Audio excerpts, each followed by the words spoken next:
Hey, everybody. Hey, come on in. Please join us. Grab a seat. Are we running out of seats? Is that what happened? Let's find some more chairs for these kind people that just showed up. It's standing room only for Naomi Clark. That's pretty exciting. Yeah, all right. Fantastic.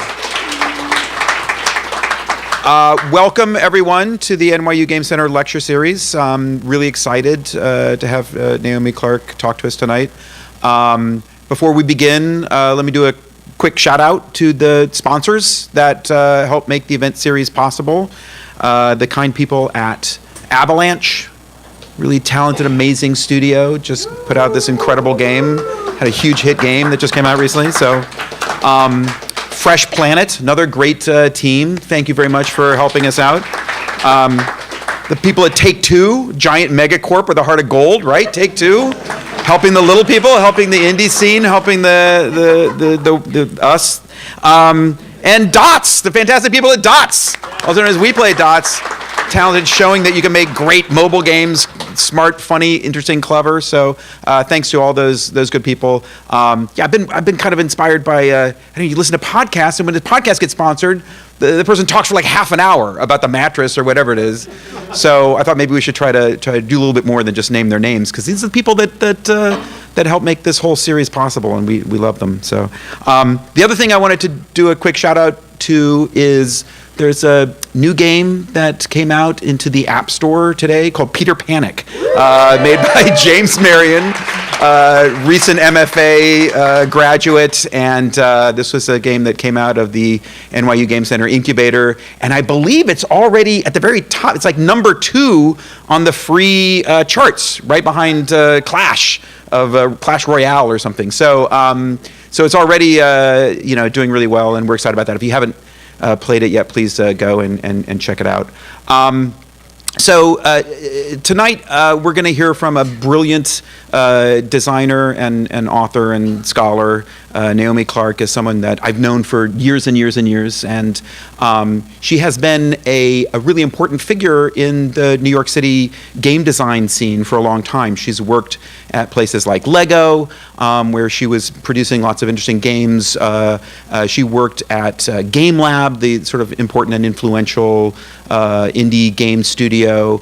She's been a designer and a producer and a developer and a writer. She has written several interesting books on games, including most recently a game design vocabulary.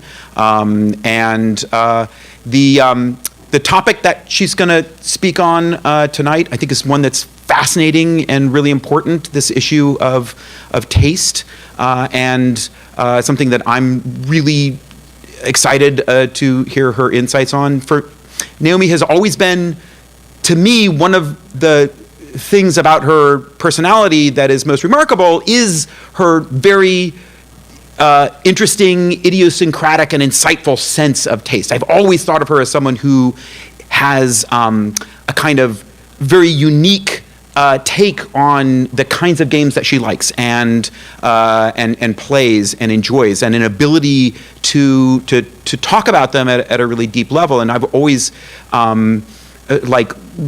enjoyed learning about new games by talking to Naomi about what she's interested in and what she's playing, and so when she joined the faculty of the NYU Game Center last year, one of the things I was most excited about was her ability to kind of bring her particular insightful sense of aesthetics and games, and I think that I'm just thrilled to have her kind of speak on that topic for us tonight. So please join me in welcoming the NYU Game Center's own Naomi Clark.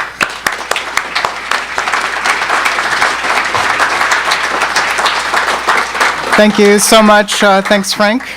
So I'm Naomi, and I want to talk for a second about that song that was playing as you guys were waiting here for the event to begin. So last year, at the end of the summer season in Ibiza, in the final moments of the closing party of one of the biggest nightclubs there, a DJ named Maceo Plex played that song that you just heard. It's a quartet remix of Eric Pryde's Opus. And the section that I just played caused a tremendous confusion among the clubgoers there who were all having one last bash before they headed home for the fall.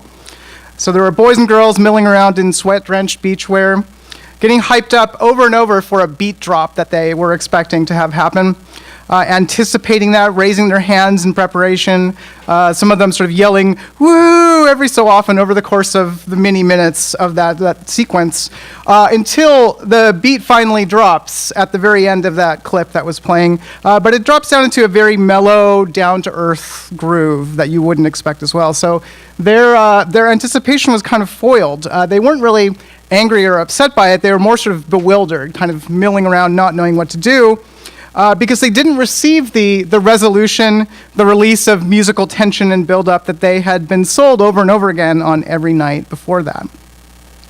So that takes me into my first topic that I want to talk about tonight, expectations and what happens when they're broken. So last year, I got to see some feedback from a playtester who had tried out a friend's game. And the game itself was never released here in the US, but it was a little action puzzle game for mobile phones that would have looked something like this. And here's what the player said. So first, I perked up when I read this. Wow, like the most discerning kind of consumer, more than any other category, I guess. And he was really mad, apparently, that a level in this mobile game had an optional goal that he hadn't figured out how to achieve in a single playthrough. So he felt like he was being forced to play a level again. And he got quite entitled and angry about this. But the thing I found really interesting about his comments was that the attitude he evinced had this certainty behind it of conventional wisdom. Like it was born out of some sort of solid cultural context that just already knew these things. But, who knows? This guy might have been a weird outlier. He certainly sounds like he may be a jerk. But he also is talking, and this is in person to, other human beings who made this game, right? He talks like as if everyone knows this. Why don't you know this? At least in his circles. And so to my nostrils, this smelled a little bit like a residue of some kind of culture, or at least maybe a clique of game players. A totally different example, this is Chesh, a game by Damien Summers, also known for designing the Yogg. And it's a kind of deconstructed, highly randomized, highly constrained version of chess. So in Chesh, you don't know what the pieces do, these weird little icons that you see here. You don't even know how they move, where they're going to be able to move. You have to pick one, and then you have to move it. You're not allowed to change your mind about what piece you're moving, even if it doesn't do anything like what you expected. So this is a very unusual idea that requires the player to think strategically in a situation where you have incomplete information about your own capabilities and weaknesses. And so it completely threw some reviewers. I was particularly struck by a roundtable review that appeared on one mobile games website. And this roundtable consisted of a conversation between several writers. And they started saying things like this. Kind of running smack into the game's oddity, colliding with their own expectations of control, user interface affordances, understanding, and clarity. And the thing is, they were figuring out everything that I just told you about Chesh through the process of playing, and they found it very difficult and kind of upsetting. And you could, of course, see this as a lesson for the designer of Chesh. If you say that your game is going to be like chess, then people will expect it to be, and they'll sort of be bewildered when it's not. Except that Chesh had been described on this site and other mobile game reviewing websites as a drunk or absurd or ridiculous version of chess in previews for some time. But they weren't ready for how different it was, and how different it was at a very low level, like right up against the player's skin, in the place they expected to be able to understand what was going on.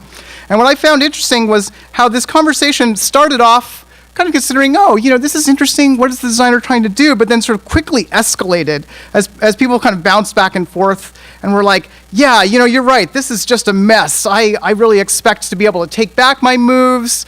I don't see how you or the designer expects us to know what we should be doing if there's no information beforehand. And I thought it was fascinating how this conversation escalated. It grew more and more indignant, kind of circling away from the idea that this might be an intentional choice on the part of the designer, or maybe that it's the whole point of the game, and towards declaring it that's simply a wreck or a mistake. And so to me, even if you're going to give something a bad review on the ground that it's obtuse or impenetrable, and I think in Damien Summers' own words, it is kind of an obtuse design or abrasive, but a critic or reviewer should at least be trying to understand what's going on in a game. Should try to sort of dig beneath the surface, try to question their own preconceptions and expectations, not just be bound by them. And I think from having played this game before I knew anything about it, they could have seen what was going on underneath the surface pretty easily if they had bothered to try. Another example, Sunless Sea. This is a game by one of my favorite studios, Fail Better Games. But I played this particular title of theirs quite a while after it was released, so I missed the first wave of hype and criticism. And after I played it and went back to look at what people had said about the game after its launch, I was dismayed to find that the most common criticism is this very boring comment about how fast the ships in this game move, that they're too slow. But to me, the mood created by the slow, solitary dread of creeping across the underground ocean where this game is set is actually one of the most carefully and well done parts of the whole experience. To me, it's even better than the writing, which is what the developers are usually lauded for in their games. But a lot of players just perceive this as unnecessary travel time being forced on them, with stretches of nothing to do. Like, why am I being forced to sort of watch this ship go across the ocean? And because I find the travel in this game very interesting, I sort of wanted to type angrily into the internet, "You're playing this game wrong." Because there's actually an enormous amount to do and think about as you ship around across this ocean. If you're playing carefully, if you're trying to keep your ship's crew from turning to cannibalism or insanity, which are kind of the bad things that can happen in this game, you have to constantly make little tiny adjustments and tweaks to your controls as you go through the lonely darkness, keeping an eye on what's happening just as much as, a ship captain might have to. But I realized, in my anger at people being wrong on the internet, that I didn't really need to phrase it in this sort of learn to play way, because it's really more about attitude than skill or understanding, that players who were missing the point of travel in Sunless Sea were denying themselves a potential pleasure, which is sad, but that's something that game players historically are very, very good at, destroying our own pleasure by being so results-oriented and so keen on victory or efficiency that we're willing to choose a process that we totally hate, that disgusts us or bores us in order to get there, and then we blame the designer of the game for that. So, if Blizzard tweaked Hearthstone or World of Warcraft tomorrow to have some sort of viable, efficient, effective strategy that was not only just excruciatingly unfun to play, but also required you to, say, click a mouse 300 times a minute, then, we would just have thousands of new repetitive stress injuries by Monday, and Blizzard would take the blame. So the cultural conversation around Sunless Sea was really struck home for me by watching Quentin Smith here try to explain the same exact facet of the game to his viewers in a video for Rock, Paper, Shotgun. He starts sort of drawing graphs, erasing the whiteboard, drawing another graph, gesticulating, and trying to get across to people why it's so important to sail slowly across the sea before you reach a destination, and to understand the journey as part of the experience. By my estimation, I think he got across about half of it, because it can be really difficult to articulate this kind of thing. We're still struggling after decades to find words to talk about exactly what's important in an experience of a game, and understanding what it can or can't do for you. But I was impressed because this is a very honest and forthright attempt to kind of raise that bar of player expectations and understanding. And it's also part of this bigger conversation about speed in games, and whether simply having to move across an artist's rendition of a landscape, maybe something they poured many, many hours or days or weeks into, is a horrible chore or something that we should enjoy. It seems like every game that's been described as a walking simulator at one point or another has had to contend with this complaint. Going back to games like Dear Esther, shown here, probably further than that. And it's almost nobody seems to want to walk, I guess. We want to be at the destination already, as badly as kids yelling, "Are we there yet?" in the back of a car. And I'm not totally immune to this either. I felt it in the more recent game from the same developer, The Chinese Room, called Everybody's Gone to the Rapture. But I'm not short-sighted enough about what games feel like to believe that my impatience in that game was simply due to the walking speed, and that if they had turned the dial up on it, it would have changed everything. It's a complicated interlacing of different factors that creates these kinds of moods. But these complaints, the simple ones about like, why can't I just walk across this island faster and get there instead of strolling and experiencing what's around me at a slower pace, have effects on other developers as well, not least of which is the fact that anxiety over movement speed seems to have affected design decisions in games like The Witness, shown here, which feels to me very much like a game that was sped up sometime late in production. For all of the other loving detail that's spread throughout this game, the quality and texture of motion in The Witness is awkward and jerky with a kind of last-minute feel. And I suppose this is kind of a problem with interactivity. Yasujiro Ozu, one of whose films is shown here, is the master of cinematic slowness, doing these scenes with very, very long takes where very little happens. And his films are certainly not to everyone's taste, even aficionados of Japanese cinema, but I don't think he ever had to deal with people yelling at a projectionist to turn the speed up on the projector. Even if a viewer who wasn't expecting the glacial pace of some of these scenes was watching a video, I expect most people would at least realize that hitting a fast forward button means missing out on a lot of the feel, the mood, the experience, and perhaps quite a bit of the beauty of Ozu's films. But when we sit in the player's seat, we somehow develop different expectations than when we're simply watching. And most recently, here's Devil Daggers. This game is like the distilled essence of Quake and Doom, with some of the most intense, difficult qualities of those games cranked up to a maximum level, and the rest stripped away into sheer minimalism. As you can see, the space is kind of empty and flat. You're just contending against enemies and trying to escape them within a constrained space. But players don't expect minimalism, generally speaking. And so these are a few of the comments that the game got on Steam. Please make it more like what we're used to, and if you do, then we'll help you actually get this game into distribution. Put more content in. And while I've been considering all of these responses to games, what kinds of trends or culture they might constitute or signal, I was reminded of a particular scene from a particular movie. So I'm going to turn to the strengths of film to help me explain what I'm thinking. This is from the 1996 film Big Night, which is about two Italian brothers who start a restaurant on the Jersey Shore during the 1950s. The risotto? Yes, go. Oh, thank God. Okay, here we go. Oh, I'm just so hungry. Signore? Oh, that looks good. You got leaves with yours. Here we go. Okay. Down? You sure? Is this what I ordered? Yes, that is the risotto. It's a special recipe that my brother and I bring from Italy. It's delicious, I promise.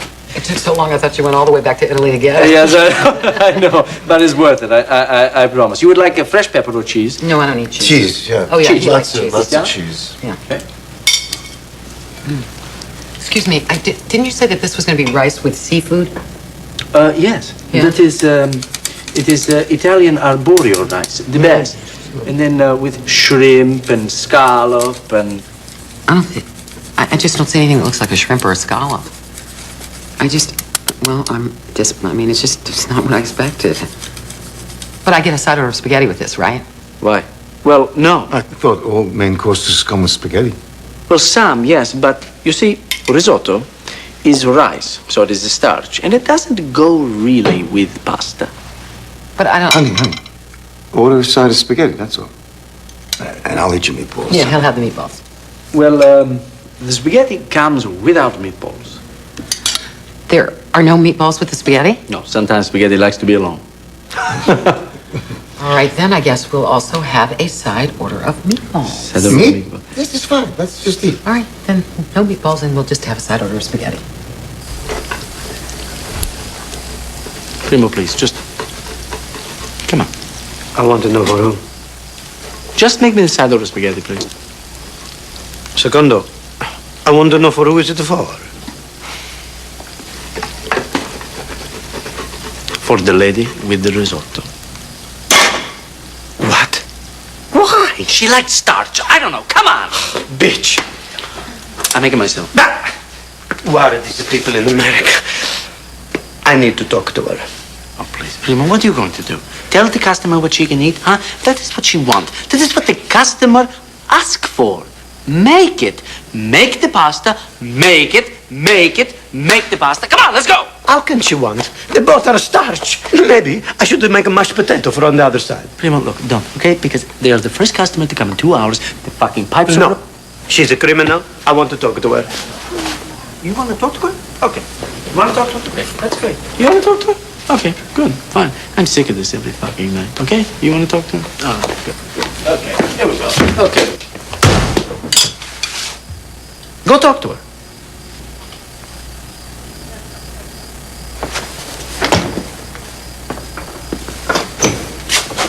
No. She's a Philistine. I'm not gonna talk to her. She don't understand anyway.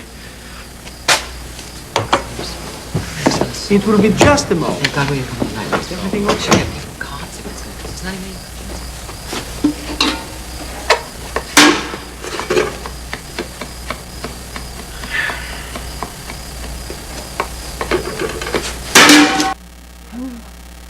Okay, so that's a big night.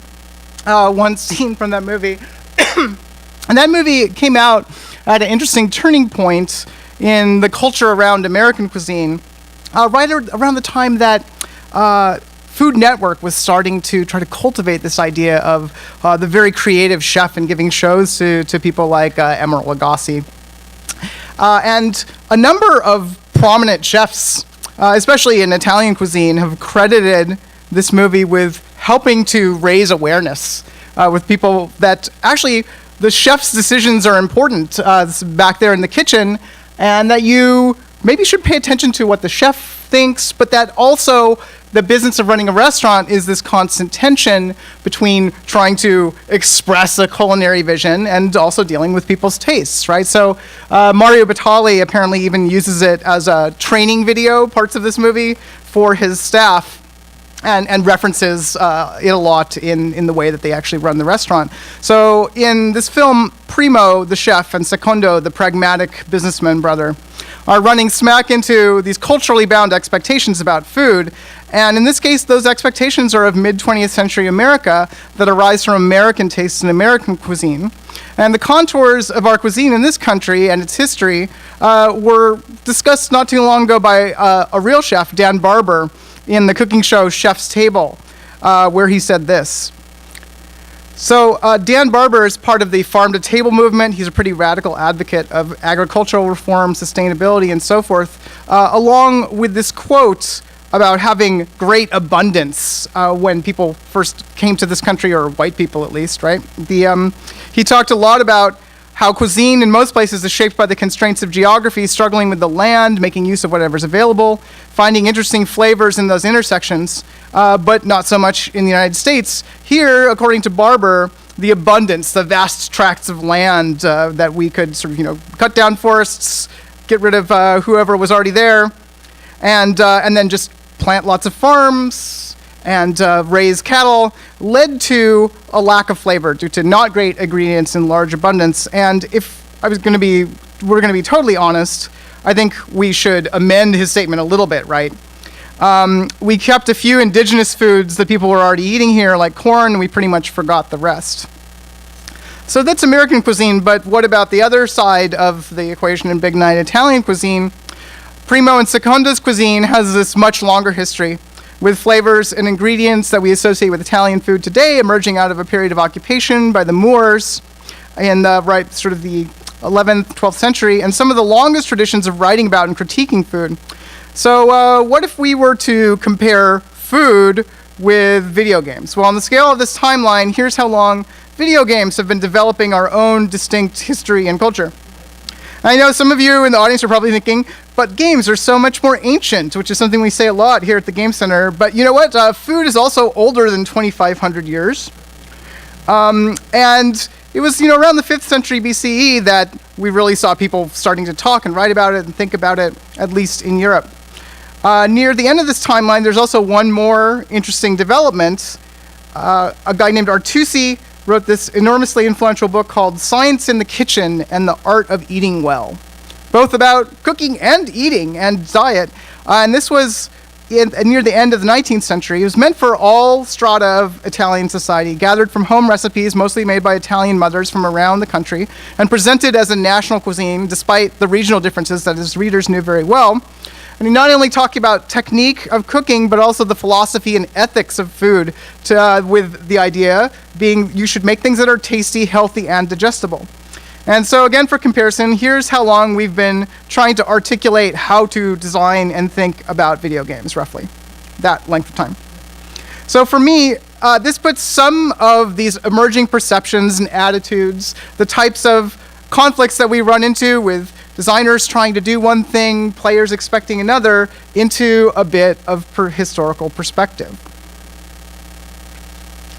So let's talk specifically about taste, which is something that we very often attribute expectations to.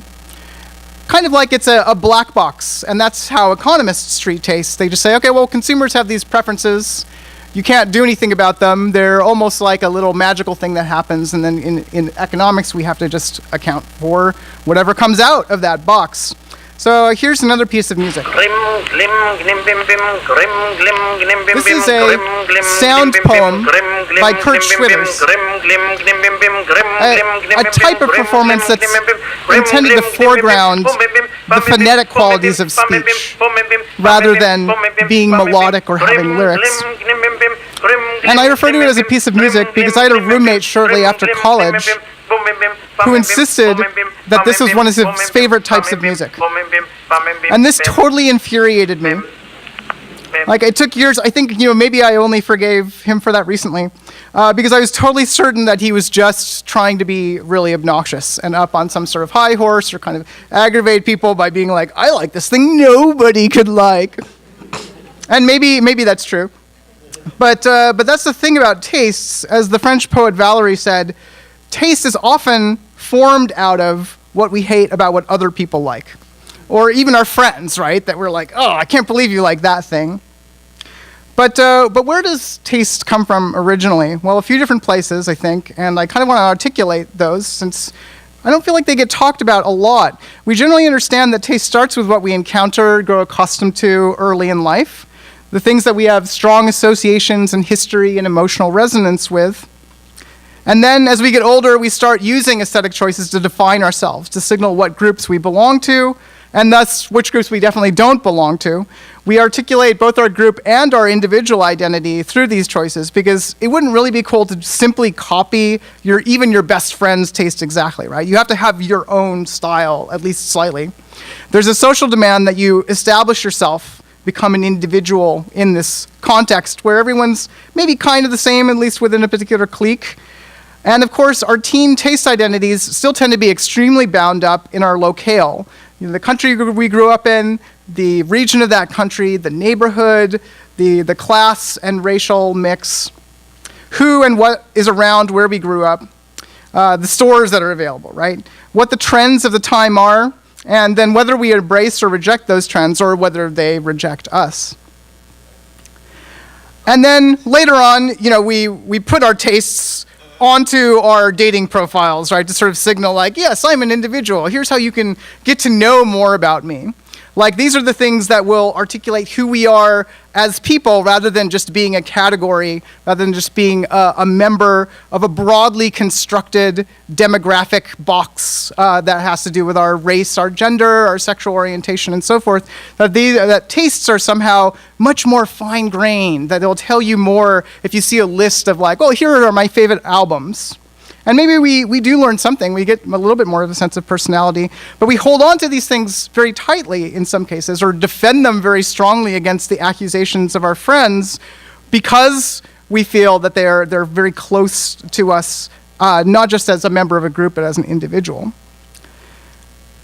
So if I'm going to break down taste, this is the first bit. I'm going to call this preferences, things that are part of us because they come from the influences that have shaped us. And there's a mixture of accrued identity and personal choice here.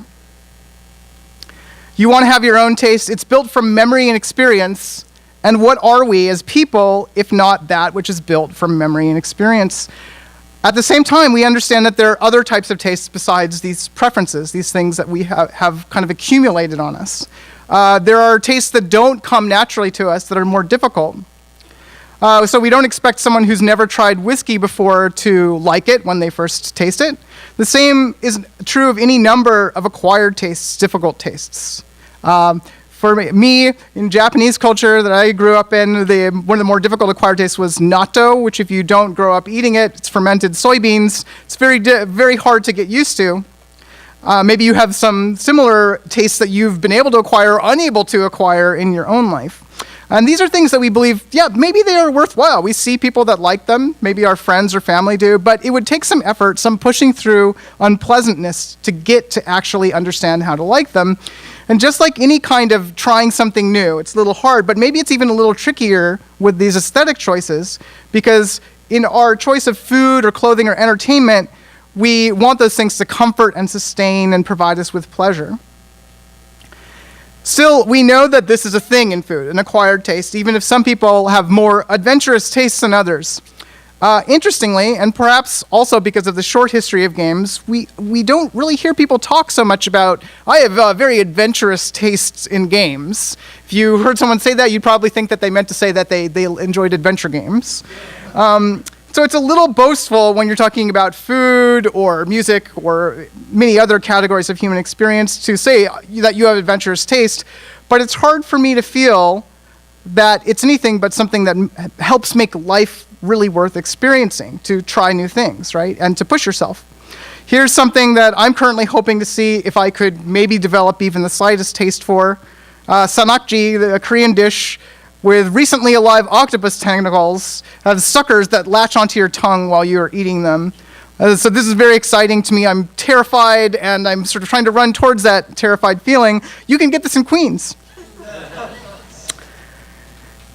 So that's what I would say is the second category, cultivated tastes, that we're trying to sort of shape ourselves further than our earlier experiences in life, to see if we can get somewhere that maybe is slightly in conflict with our existing preferences.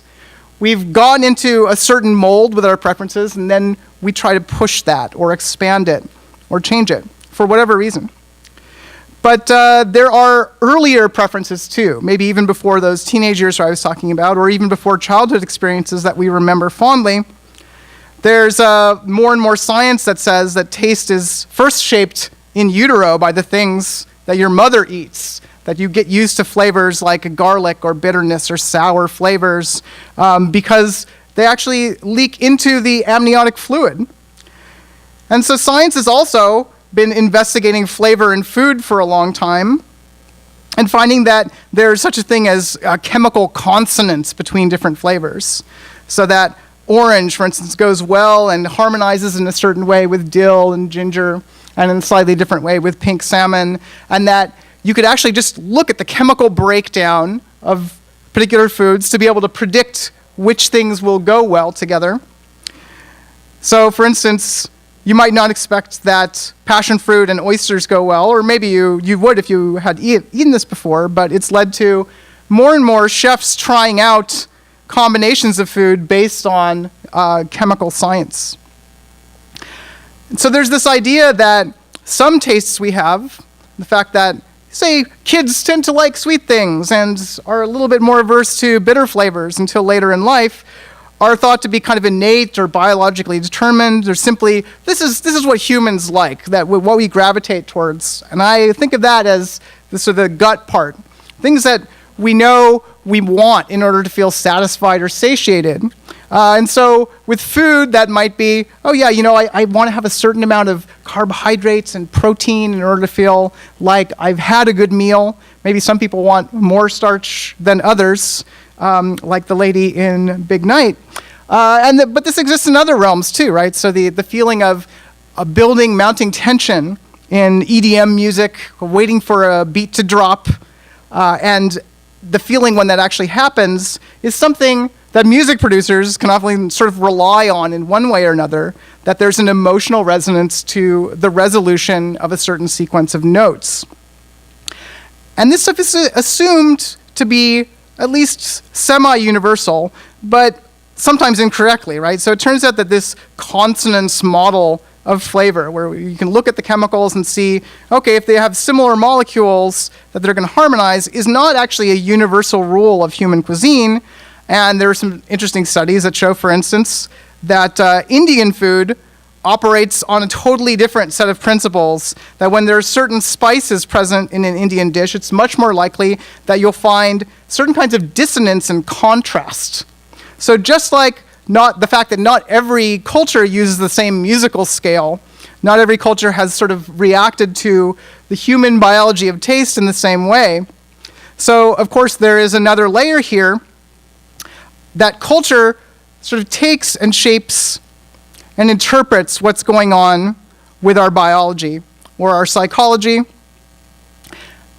and creates formations that then in turn, of course, influence preferences, or maybe you could look at it the other way, that a culture is the sum total of preferences over a long time.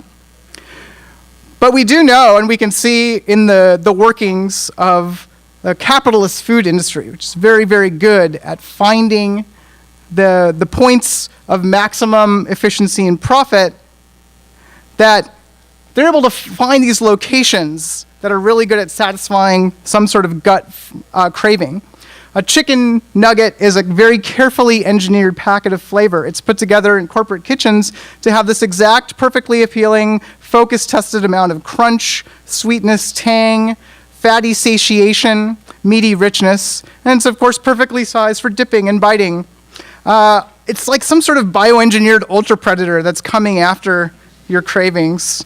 And it is certainly somewhat culturally bound. There are markets in which chicken nuggets don't do well, but you find them in a lot of different places where fast food restaurants are operating.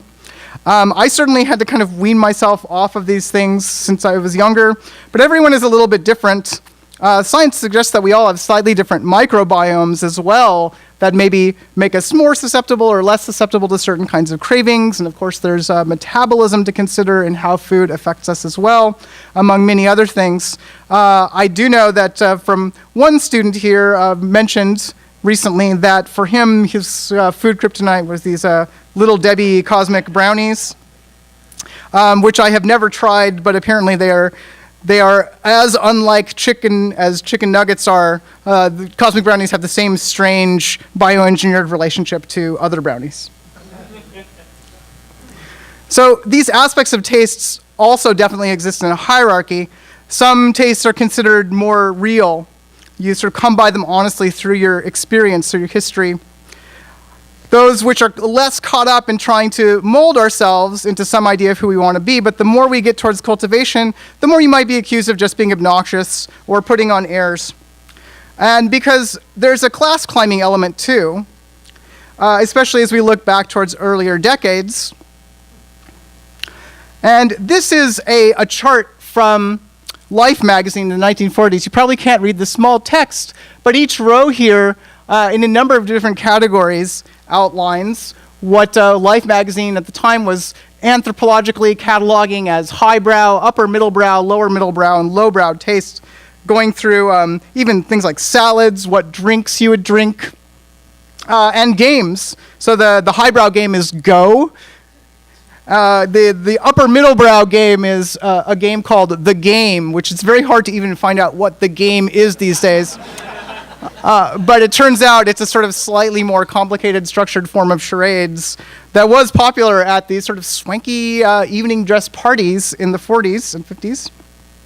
The lower middlebrow game of the time is Bridge, and the lowbrow, and clearly sort of also connotations of lower class game is Craps.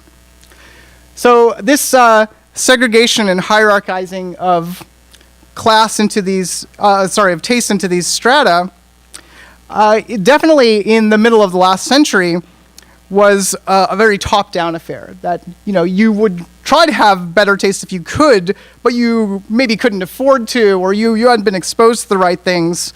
And it was a signal of your status, right? And this is something that sociologists have talked about for a long time, that what we consume is the way that we show to other people what our class status is. A couple decades later, in the 60s, Bourdieu amplified this idea, expanded it into multiple axes in his book, Distinctions. One of the classic texts about taste and aesthetics. And he split it onto two axes. From the left to the right, cultural capital, as distinct from economic capital, recognizing that there were some people who maybe did not have a lot of economic capital to spend, but who were still sort of tastemakers. They were sort of thinking carefully about, like, okay, how am I going to express who I am through what I eat? And this has been handily translated for us by Molly Watson of the Gastronomica Food blog into what the food equivalent is today. So on the bottom, where the economic capital is low, you have various types of food trucks, with fast food over on the right side, very low cultural capital, kind of looked down upon. But then like underground supper clubs, food trucks on the left side, things that are artisanal, this sort of hipster food is all kind of in the lower left hand. Very, very fancy French Laundry haute cuisine is in the upper left quadrant. And over in the upper right quadrant are these sort of expensive food, but that is considered by aficionados of food to be kind of gauche. Steakhouse food, brunch buffet, truffle oil. I'll take Molly Watson's word for it. But the interesting thing is that if you look at this, or you go back and you look at this chart, and you compare them, it's like you see how these are shifting over time, right? And that the funny thing about looking at these charts from many, many decades ago is that we see some of the arbitrariness of taste. And we could keep going further and kind of breaking this apart and investigating what different ways of relating to these fields of taste are.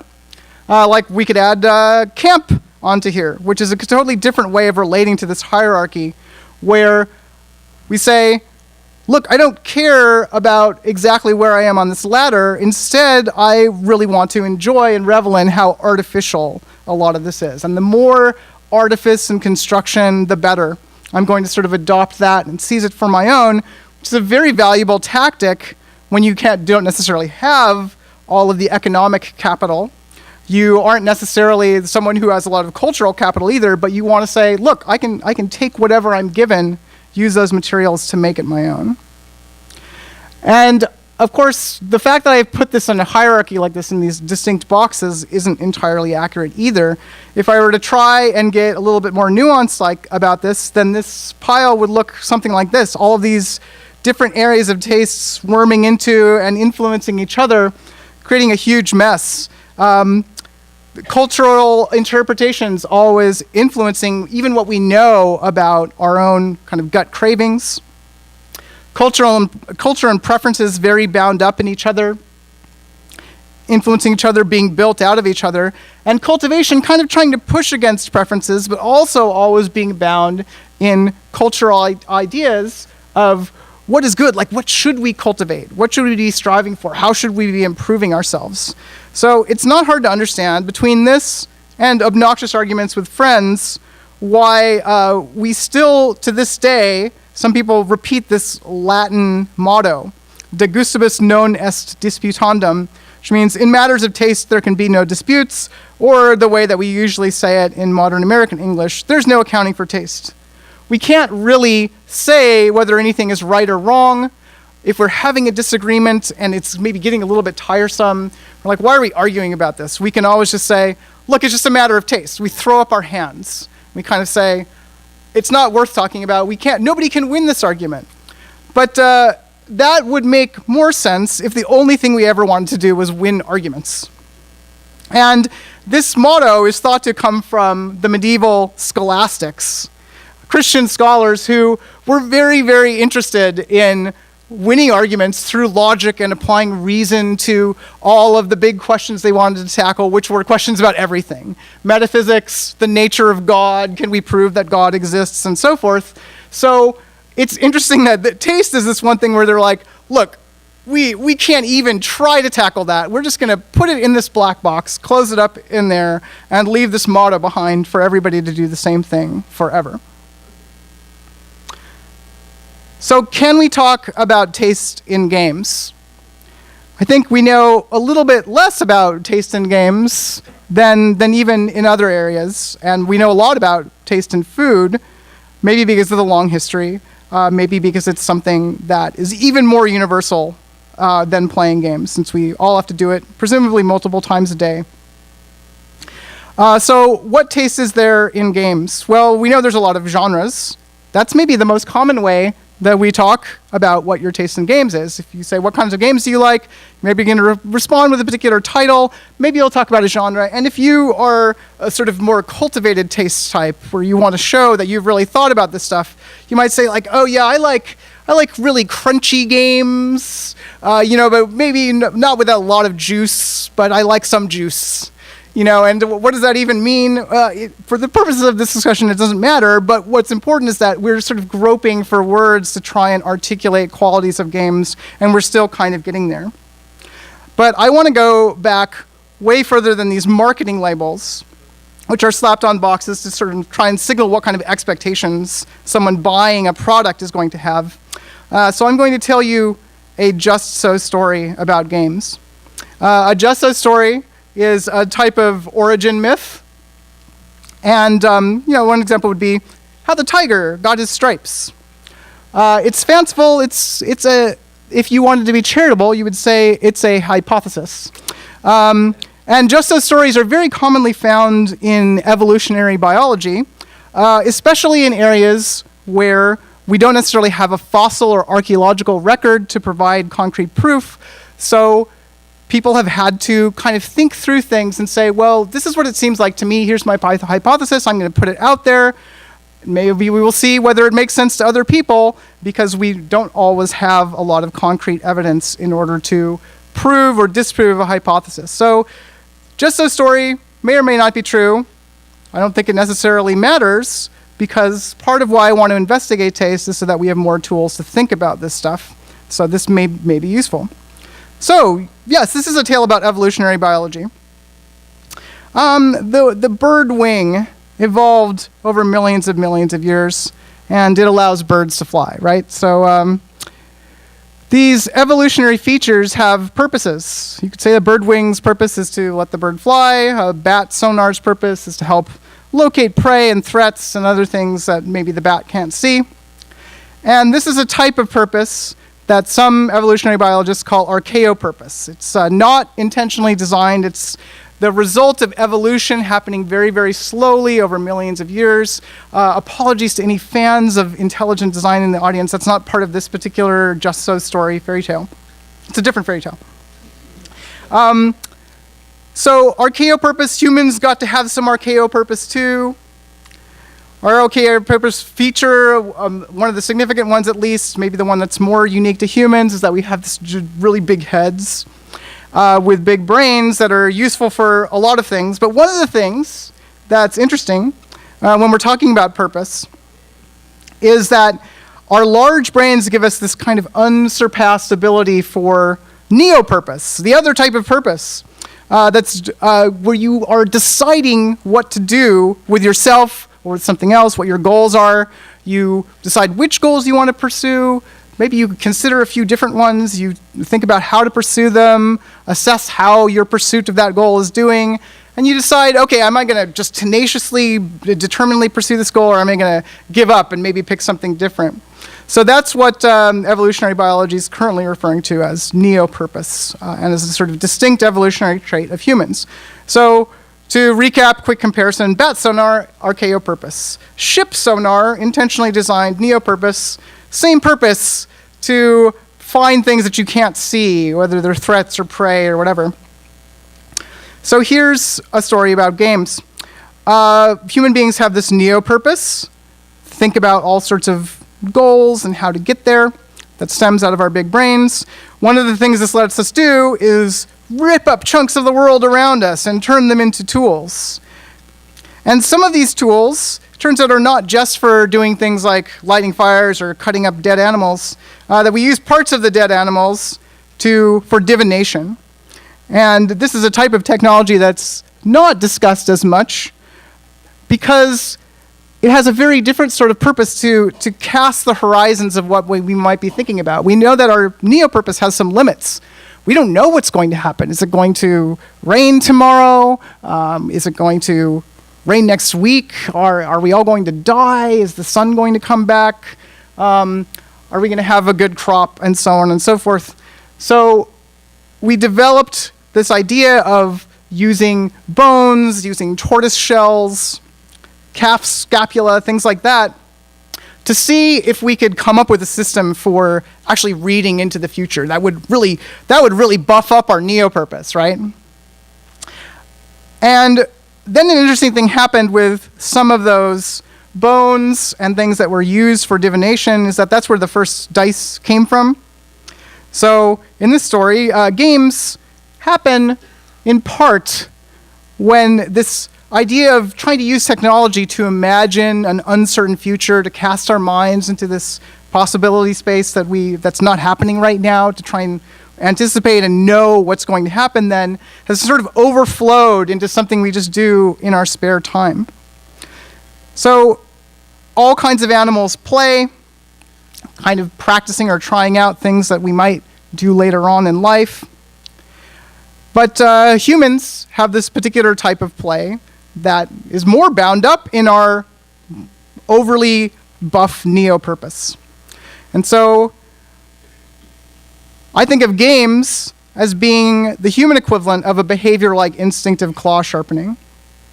So if you've got claws, you've got to keep them sharp somehow, whether it's on a tree like this bear or it's on the side of your sofa if you have a cat.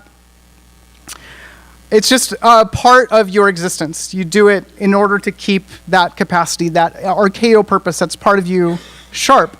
So games are flexing and sharpening our brain's capacity for neo-purpose in a lot of different ways. We're imagining potential situations that could happen someday or somewhere or in some alternate reality. We're thinking about what we would do in those situations, making plans, failing at those plans, trying again, coming up with a different approach, trying to figure out who does it better.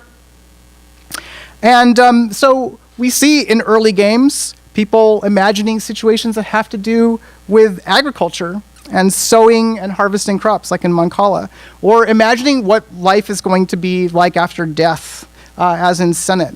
Trying to kind of get a grip on these things that are slightly out of our control, or even in just the sheer randomness of dice and gambling games, trying to get a grip on the fact that our existence is contingent, that something could happen that like wipes us off the face of the earth any moment, and we don't know how to think of that except maybe as, well, it's random, it's fate.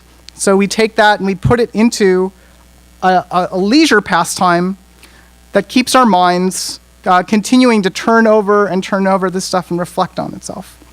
So much later, many, many thousands of years later, we keep making more tools, and we eventually get to tools, technology that mimic the brain's archaeo-purpose. So just so we've been mimicking some other archaeo-purpose for a while, we've made sonar that imitates bat sonar, we've made planes based on some of the design of bird wings, right? And now we are mimicking ourselves. And this has a very, very interesting effect on games, which is that the tremendous increase in processing power lets us make much, much more complicated models. And then we get video games. This is how video games came to be in all of their highly rendered glory. But if ancient games maybe were a little bit like free weights, flexing our capacity for neo-purpose, but in a way where we really kind of had to think about what was going on, like reflect on it, see what we could take away from it, maybe something that was happening just unconsciously in the way that, you continue to build up muscles even if you are just carrying pails of water from the well back to your house, then the enormous digital realities we have today are maybe a little bit more like the super complex exercise machine that does everything you could ever want. Takes up a bunch of time and space in your home, especially if it's, say, Rock Band. Or at least that's kind of what the marketing message is, right? Oh, yeah, this will occupy all of your potential leisure time. It's got everything in it. It will take you 1 billion hours to finish. It's so full of stuff. You'll never have to repeat anything, sort of. This is like endless appetizers at TGI Fridays. You could have mozzarella sticks and buffalo wings and nachos and just keep on going and going. But I tend to think that despite the sort of claims of like content and choice going on and on and on, that we've gotten very good at making games that only work out certain aspects of our neo-purposeful brains, things that we sort of already knew how to work out. So that's quite different than these complicated exercise machines that are intended to work out different muscles, although I'm sure they have their limits as well. But if you just work out some muscles and not others, you could end up a little lopsided. And so I worry sometimes, this is something we just don't know a whole lot about, how our games are affecting us. In fact, it's a question that as an industry we're extremely terrified of, but there's just more and more evidence all the time that brains are affected by playing games, that we're flexing things, and that then we can see that in response that we are changed by it, at least a little bit, and maybe more over time. Just like, if you do 10 reps on an exercise machine, you're not necessarily going to see a difference in your muscles, but if you do 100 of them every day for months, then eventually you will. So there are some great things coming out of flexing through games. Video game playing has been found to be associated with greater left front cortical thickness, which is actually the areas of your brain that have to do with flexible decision making and adopting goals, deciding whether to abandon them, doing all of the things that we would expect out of flexing neopurpose. But there's other things as well, right? So playing an action game, 3D FPS style games, I think anything from first-person point of view has been found to really improve spatial cognition, and this old idea that, well, men are really good at this type of 3D space manipulation and women aren't. Turns out that difference is erased if you just have women play a game like this for half an hour. And then we also see projects like at Mary Flanagan's lab up at Dartmouth called Tilt Factor. They are working on projects that are intended to create changes in people's behavior that are measurable, that shift their attitude. So this game here in the lower left is Buffalo, and it's been shown to measurably affect the people's association of women with STEM fields. So if before you sort of thought, oh, well, I don't really think that women are suitable for being scientists, even at a small level of bias that might not come up in conversation, right? But if you just think, oh, men are slightly more likely to be scientists than women, or what kind of career is this little girl going to go in? My impulse is to say something other than science, right? Whereas, oh, a little boy is more likely to. That we see a change after playing Buffalo, which on its surface doesn't appear to have anything to do with those topics. But these types of studies are not the boogeyman that the game industry is afraid of. It's really the effect of games on violent or aggressive attitudes. And that's been haunting the game industry for a number of decades now, to the point where I think a lot of us are a little reluctant to even think about measuring what the effect of our games are. We might just want to think, oh, I don't want to worry about that, or isn't this science all a little bit dubious anyway? I'm going to wait until the results are really, really in. Maybe I'll be dead by then. And certainly we don't want to sort of get into hot water with anyone that might want to censor games. Oh no, sort of, shades of Jack Thompson or Tipper Gore or whoever. But what this really points out to me, partially because of that head in the sand effect, and partially because we just never realized that this was going on. We hadn't been thinking about games as kind of exercise machines for decision-making capacity. So that game designers just, we don't know what we're doing. Here are a couple examples. So in some of these studies, there's one game made players measurably less empathetic towards poor people, while another game is measurably reduced players' racial biases.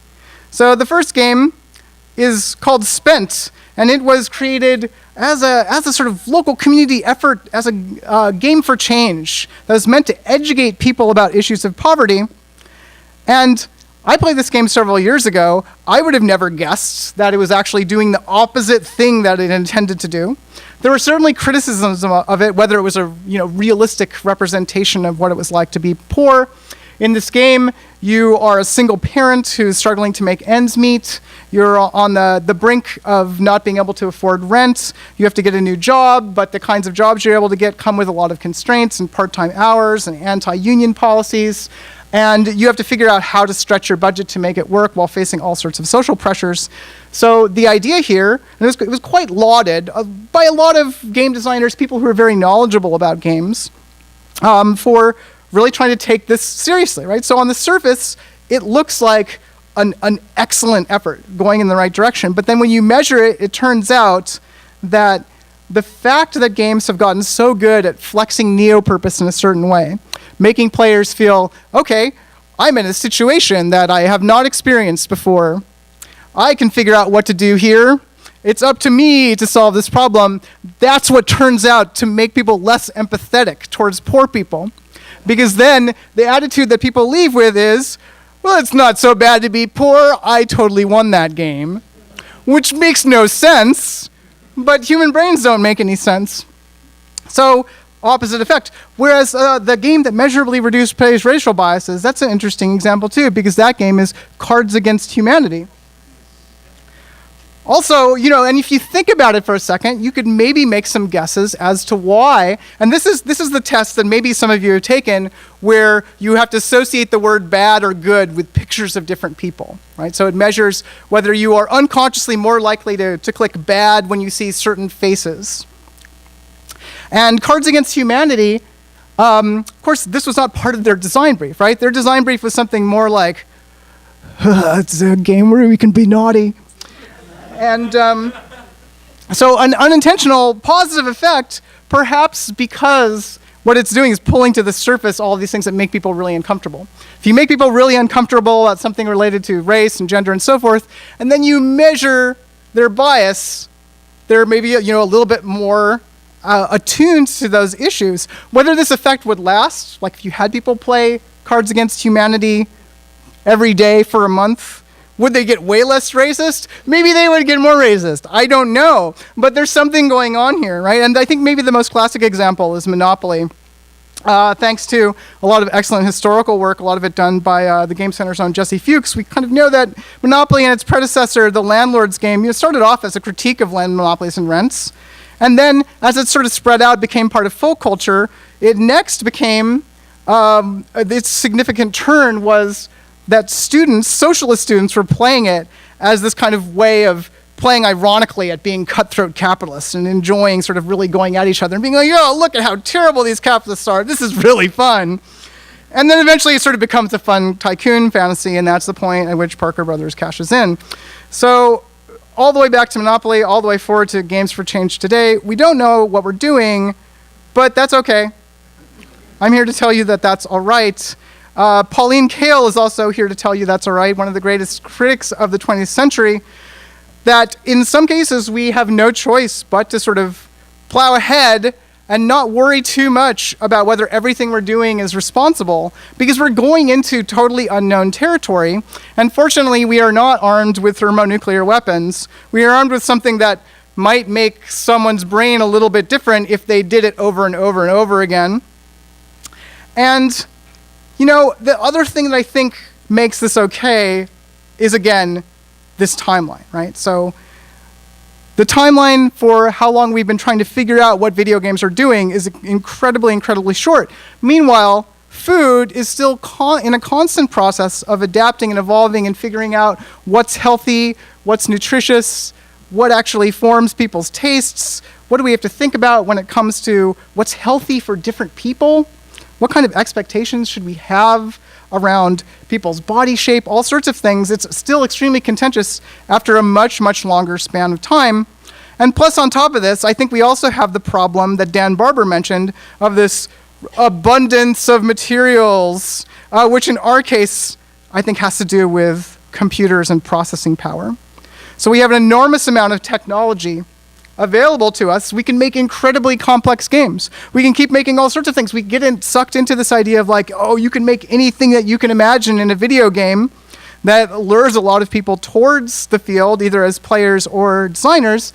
And it's because this is all so new, we're still fumbling around with it. We don't know what it's doing. And we're putting out all sorts of things of varying quality.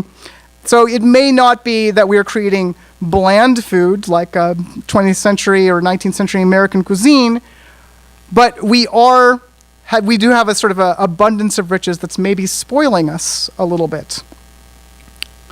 And in food, for a long time, this idea of there being several flavors has been around. If this didn't continue to evolve, of course, we wouldn't even have umami on here, which is a lot of people's favorite flavor, including mine. But do we even understand what these flavors are for games? Instead of actually trying to figure out maybe how these different aspects interact, most of what we have in this realm around games has either remained mired in arguments about what really constitutes a game, what are the defining features that make something a game, or like, oh, how do we know if it's a good game? Can we check off a list and say, well, it's got these features, got these certain design patterns, so that's good? Or are there a catalog of rules and patterns that are actually at a much higher level of specificity and don't kind of look into what the constituent elements are? But if you are someone who thinks about games, who plays a lot of games, who designs or studies games, you probably kind of already might have some guesses as to what these flavors might be. So here, I'll throw out a model, and it's certainly not meant to be exhaustive, because if these models were exhaustive, we wouldn't have umami. Uncertainty might be one flavor. Not knowing what's going to happen, either because we don't have all the information or because it's just the random whims of fate that are buffeting us, and that's something that we're contending with in the experience of the game. Repetition, even though despised, is something we see a lot, whether for practice, whether because we fail and we have to try again, whether because we are working hard at something, or traveling, taking one step at a time. Choices, the sort of the favorite contender for, this is the only flavor that matters. Or challenge, another one, or that we can think about in a lot of different ways, maybe in terms of flow, stealing theories from other fields. The way that games push back at us, sometimes in the form of other players as well, right? But also in the way that the systems pose problems for us that we have to figure out how to solve. And along with that goes positive and negative feedback, the feeling of winning or losing, accomplishing a goal, not quite getting there, maybe having to be tenacious or decide to abandon a goal, do something different because you feel the crushing defeat, and then getting that great endorphin rush of reward. And then finally, but definitely not least, a flavor that I would like to call imagined context, which is really essential when we think about the workings of neopurpose, that we are sort of casting our minds into another situation. So this covers all sorts of things. What type of situation are we trying to simulate? Is it anything at all? Some games don't have this, so they're purely abstract. But a lot of other games are trying to tell a story or put the player into a story or into a situation that feels real or imaginary somehow. So I would not advise anyone to take this as a Bible to flavors, right? I don't think we even totally understand how all of these things interact with each other, and so that's actually a matter of a lot of debate. But the thing about seeing these not as a list of criteria, but as flavors, means that, hey, you don't have to put every flavor into every dish you make.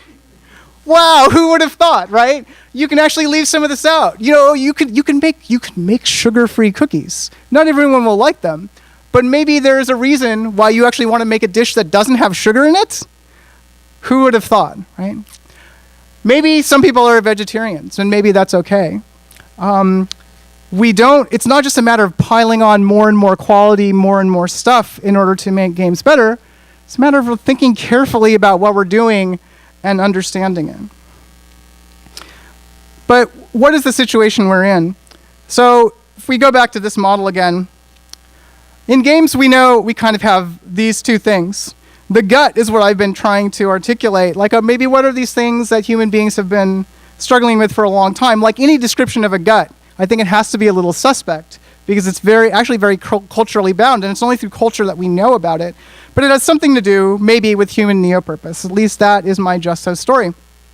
Preferences, on the other hand, are built up from your history. That's the things that you enjoyed in childhood, things that you chose in order to be different from your friends or signal who you are. And so, our preferences are coming close to creating a shared culture, but a lot of preferences, I think, the most common preferences these days sort of tend to look like this.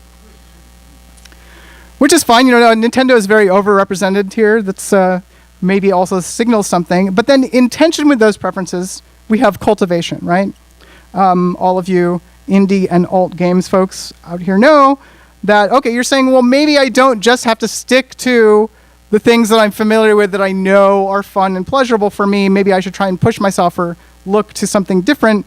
And that is a relatively new thing in games, or at least it's relatively new to talk about it so much, although I'm sure a lot of people have been doing it in games for many decades. But cultivation is sort of fraught still for games, because as soon as we try to sort of figure out, well, what is the good? What is the good art that we could be striving towards in games? How should we be trying to cultivate our tastes? We run into all of these things in the rest of the world. These questions about, are you saying that games are art? Can that be true? And can they actually make our whole world better? Can we turn games towards some sort of function? Which, in the case of games, is something that games have kind of been cast out of for a long time, considered to be almost definitionally purposeless or trivial acts of leisure that are wastes of time. But throughout history, you see efforts to try and recuperate games, make them into tools for moral instruction, and then they kind of devolve back into these things that are suspect, where people are making lots of laws about restricting where you can play games, whether you can have businesses around them and so forth, seeing them as dangerous, right? So there's a constant tension when it comes to deciding whether there is a good in games, which seems to be historically in a lot of fields the goal that people, if I'm pushing away from my own preferences, there had better be a good reason for it. And then we have in the middle, the missing part still, of course, is culture. And games culture, I think especially compared to, say, the long history and trajectory of various types of cuisine, is still in its very, very early nascent stages. And we're having a lot of growing pains in trying to define what that culture is, how it sort of ties together these two sides, preferences and gut. What connects those things? How do we make sense of it? And that's where I see a lot of the difficulties coming up with taste. So if we were running a little family restaurant like Stanley Tucci and his brother, I think it would look something a little bit like this. So the cuisine that we want to make maybe is born out of our history and our preferences, what we grew up with, our traditions, and the traditions, of course, shown here. If we were saying, like, what's the food equivalent, it's a lot of corporate-made, very sort of highly marketed, packaged products. So it's like, okay, this is our culinary tradition. All of the snacks that we grew up with, that we would come home from school and be like, I'm so glad that I'm home. I'm going to fill myself up with some goodness from my console, from the snack cabinet. But then, in our kitchen, we have people delivering super high-tech, the latest equipment that they really want us to try in order to rationalize the fact that they're making this technology. So they're giving us this high-end food gastronomy, molecular gastronomy equipment, and saying, yeah, see what you can make with this. I bet you can make something awesome. It will be awesome by the fact that it has technology in it, and that also, clearly, you know what people like. They like macaroni and cheese. And then outside, we've got the Board of Health, who we are terrified of, saying like, oh, our game's really a good idea. We're a little traumatized from the last inspection grade we got. And we're trying to desperately justify our existence and say, no, we make healthy, nutritious food here. Don't worry. And then we have a lot of great customers in the restaurant who are excited to see what happens. But then we also have this guy sitting in the middle of the restaurant, kind of pissing everyone else off and being like, no, I want another side of spaghetti. I don't care if I just ate spaghetti. So what is a restaurateur to do with all of this? Well, we know that Secondo, the sensible business-oriented brother, would say, just make the pasta. Just make the pasta. Don't worry about it. We'll figure it out. Unfortunately, the Big Night has a sad ending, but they keep going. They stick together, those two sides, trying to be both pragmatic and also stick to their artistic guns. So what do we do in the case of taste culture, though, not just as individuals. So I want you to imagine for a moment that we are all beings of light floating through a galaxy whose dimensions are all these varied qualities of taste. And we float in different directions, away and towards each other, sometimes grouping up, sometimes bouncing off of each other, sometimes trying to influence each other's tastes or the mass tastes of our whole culture, because in this galaxy there is still a profit to be made off of catering to tastes. So here's the galaxy, and as in many galaxies, at the center there's this supermassive black hole, which is called the gut pleasure singularity. This is a zone that none of us have ever actually been able to get to, but that hypothetically we know from measuring that things must exist there like a kind of hyper nugget. A thing that is so satisfying that you would never eat anything else ever again. This is also where hypothetical objects like David Foster Wallace's Infinite Jest exist. Not the book, the Infinite Jest within the book, which is the thing called the entertainment, which is a performance so entertaining that if you watch a videotape of it, you never want to do anything again except for just watch that, and then you die because you starve to death.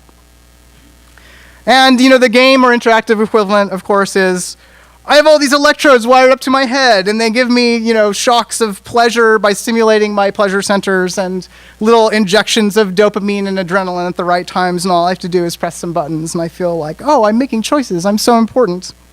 I never want to do anything again. So these are not things that people in this galaxy are actually trading in, but they are drawing everything towards it like a black hole. It's the point at which everything collapses into a single point, right? And where there is no more taste. It's the 0 point of taste, because there's nothing else left to actually distinguish from each other. And then, not far from this singularity, a bunch of very clever people have set up another massive gravitational object, a kind of Dyson sphere, but sort of more in the shape of a net, that kind of intersects with everything that's flowing towards the gut pleasure singularity, at least from a certain direction. And this is the market local maxima. Capitalism is very, very good at seeking out these points where they can make the maximum profit because of their relative proximity to what people are kind of gravitating towards, for whatever reason, whether it's some sort of biological imperative or it's really cultural and maybe we're too suspicious of biological imperatives to really think that that might be the case. And this net is kind of positioned at the point where, all right, it has the right level, acceptable level of profit and risk, and then it's as close as possible to this thing. And it really only needs to be on one side because they're making enough money and they don't necessarily want to spread themselves more thin. It would be a little difficult to stretch around both sides of the singularity. And that means they really only have to cater to certain audiences as well. But it's also wide enough to provide you with an array of different fruit flavors. You can pick whichever flavor you want from the catalog of tastes. And all of these things will be almost perfectly satisfying, but not perfectly satisfying because then you would die. So what is someone to do if you are another star floating through this cosmos, trying to figure out, well, I want to have taste, and I don't necessarily want to get caught up in this whole system. It's a little bit suspicious, like drawing everything towards this point of collapse, trying to get everyone into this zone of taste in order to just participate in the market. Well, you could set up shop in the art quadrant, of course. And this whole spiral arm that kind of swings out of the center of the galaxy. But over here, you have very different kinds of problems. So this is Jonathan Jones, an art critic for The Guardian, and he has a particular kind of art critic point of view. It's not the only one, but it's one that you'd certainly encounter in circles around art, in any circle that deals with adjudicating tastes, reviewers and so forth, that he perceives his taste as being really, really very innately honest. It's not about choosing or struggling with certain things. he's claiming it's not even really cultivated. He's just convinced he's right. The critics are born and not made. And interestingly, one of the reasons that you might have to contend with Jonathan Jones if you're a game developer setting up in the art quadrant is that he's also a gatekeeper who he happens to have also written this article decrying MoMA's decision to include video games. And this kind of points out that the cultivation end of the spectrum and trying to talk about whether something is art always has to do with these value judgments that become very tricky and entangled with morals. This idea from Plato that the soul is a chariot tethered to two horses, to desire, our kind of gut drives, one wild horse dragging us forward, and then will, the other one where we sort of are deciding what we want to pursue, our neo-purpose, and that these horses have to be sort of kept in balance with each other at all times and harnessed by reason, that's sort of really deciding where the chariot is going.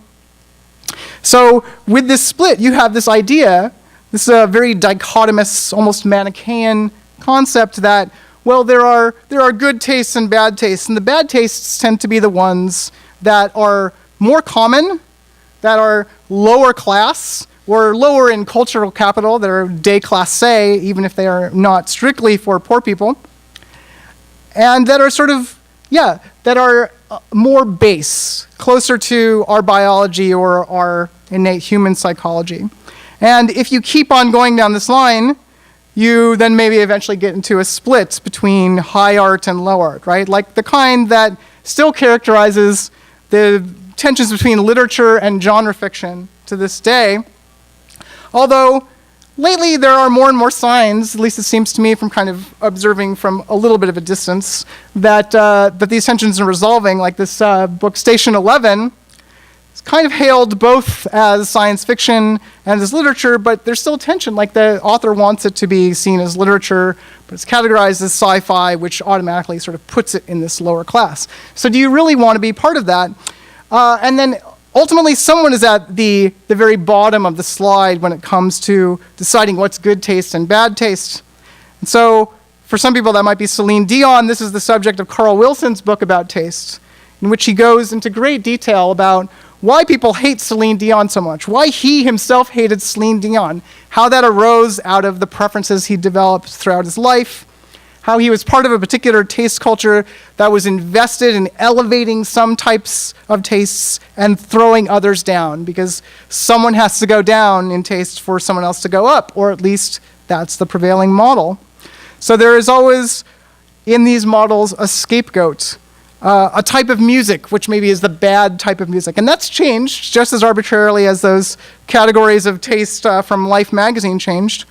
I remember back in the 80s when people would say things like, oh, I like all kinds of music. I'm really ecumenical, except rap music. Then eventually, thankfully, people realized, most people, I guess, that this was incredibly racist. So then they'd be like, well, I don't like country music, of course. Or then, may say, well, I don't like over-produce pop drag, or I don't like Celine Dion. Maybe it's, I hate bad dubstep now. It doesn't really matter because someone is always going to get the shit end of the stick. And it's usually not going to be the people who have the most cultural capital or economic capital, right? It's going to be tilted along race and class lines somehow. In games, we have this too, for sure. We have what Jesper Juhl has called the video games of video games. The video games that even games are ashamed of. So like slot machines, right? Like, oh, these are terrible. And maybe they are objectively terrible. But they also serve a purpose for the establishment of taste, that we can kind of revile these things. We can revile everything that's associated with them. We can say, oh, randomness is crappy in part because it reminds us of that these exist, and that we're kind of cousins with slot machines, and we don't talk about that part of the family. Or, of course, another very popular scapegoat, social games, free-to-play games, Zynga games, right? Games which are what is this? When these first appeared on the scene, a lot of people were very quick to decry them as being mindless Skinner boxes. They don't have any of the high culture qualities that make mindless Skinner boxes into art. They're just mindless Skinner boxes, and look at how kitschy it is to have people sort of decorating farms with giant candy canes. This is clearly a cash grab, and maybe it is a cash grab, but it also serves as a convenient scapegoat for defining the good taste against bad taste. And plus, this is another unexplored region of taste that was doing different things with game mechanics that had not really been done before, and trying to figure out how to create something pleasurable out of it, even though it was in that local maxima way of just finding out how you could make something pleasurable and cheap enough that you could make the most possible money off of it. But just decrying games with an enormous amount of grinding, or that just have sort of these free-to-play energy gain over time mechanics as being only for idiots who could not play real games or wouldn't know a good game if you hit them in the face, also kind of just denigrates a whole category of taste that might be about qualities other than, well, this happened to land in front of me, or maybe people actually, there are reasons that they like to play Candy Crush beyond just that you think they are stupid. And certainly I think for a lot of people inside games, aficionados, nerds, players of games, I think sports games also make an interesting case for a category that is not reviled, but which might be like, well, I play lots of types of video games, except I don't pick up the new FIFA game every year. I'm not that type of gamer. You're setting yourself apart. So one of the people who did warn a lot against this type of high-low trend was Pauline Kael, who really in the 20th century was one of the foremost champions, at least in film, of the idea that the critic's job was not just to elevate high taste and kind of remove it from the realm of dross and low preferences and low gut drives, but to actually articulate what was interesting or good about things that she might call trash, but she would also call great trash. But she recognized how tricky this was too, right? So she said that there are difficulties in trying to navigate these types of galaxies as a popular art form. That there are the preferences that have to do with seeing things that we're familiar with happen again, and that maybe is going to continue to be in tension with people who want something more out of it. And then the most recent quote, she said, when we championed trash culture, we had no idea it would become the only culture, which really points out that what side of these types of debates you are on maybe really depends on what is happening at the current moment in any particular field. And that's why I think it's important to actually pay attention to currents that are happening outside of the circles that share your tastes. And you kind of see what is the emerging, still slightly pixelated, rezzing into view culture of games, and what role are you going to play in it as a player, as a designer? So back to the galaxy. What kind of strategies could you take if you're saying like, okay, we don't want to just repeat this high-low dichotomy of the art quadrant that works less well in terms of profit these days anyways, because in the 20th century and before, maybe, it was great if you could set yourself up as high art. You would make lots of money and get a lot of audience because everybody wants to be high art. But nowadays, the market local maximum machine, the culture industry, has gotten so good at selling everything to everyone that it's not like the most wealthy or high cultural capital people are not also listening to Beyonce's latest album, right? So those dichotomies no longer hold quite as much sway, although they are still there. But increasingly, forms of art that really just stick to trying to elevate high art are also more and more irrelevant to the rest of society and culture. So you could take other approaches. You could be Nintendo. Nintendo likes to talk about blue ocean strategy. That's where they take a giant fleet of spaceships and go to a slightly less populated side of the singularity, maybe a little bit further away, so they can talk about how great it is for families to be able to try out this new form of play together that involves motion sensors, right? And maybe it's somewhat successful, maybe it's not. But yeah, if you're a giant corporation, you could sort of try and set up shop in another area, cater to an underserved markets. Maybe somebody will do this soon with games for women in a way that will be less horribly stereotype-laden than the efforts of the past. I dread the day when that comes. Or you could try and sort of evolve the art model to be like haute couture in the fashion industry, where they stay very firmly rooted within art. They try to get even more arty to the point where they provide spectacle, making clothes that are attention-grabbing, outlandish, unusual, because they serve as advertisement for where the couture industry makes most of its money, which is on perfume and handbags, just by association. So drawing some extra filters off of the market by just being so flashy. Or you could say, look, I like art, I have things to say, I'm an artist, but I also like money.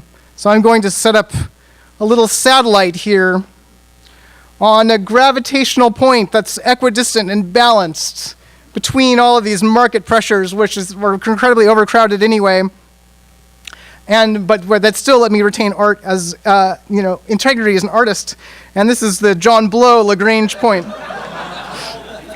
where you can have your cake and eat it too, where you can say, look, of course I'm going to cater to your preferences, all the things that you have nostalgia for. Look, it's another empty island. You remember that. But I'm going to turn the saturation knob up so that you know I'm not totally serious about it. That this is a little bit ironic. So you don't think I'm just catering to your tastes, because I'm an artist and I have important things to say about science and rationality and meditation and games or virtual and some other things that I wanted to tell you as an artist. So, of course, you can also strike off on your own and not worry about any of this stuff. And that is a completely legitimate choice, especially if all of this just makes you feel incredibly burnt out. But it's also a separatist choice, right? And I want to mention that because it means leaving a lot of people behind, not just the people who are scrabbling around trying to find their own foothold in this galaxy, but people whose tastes are still emerging, people who might be interested in new kinds of tastes if they knew that they were there, or that just have to be shown a glimpse of something that could speak to them in ways that none of this other stuff quite has yet. So creating for yourself or for a small community can be wonderful. It can actually nourish you as an artist. But it also means that you are not necessarily influencing the cultural conversation in the same way that you could if you were struggling to actually make your voice heard amidst the din of all of these beings of light floating around and trying to make money off of each other. Okay, last section. I find all of this stuff incredibly, incredibly terrifying. So I try to just tell myself a few things that I want to share with you as we try and figure out how do we deal with the fact that we have no idea what we're doing. Games are changing our brains. There are these very ancient things that seem to have been changing our brains for a long time.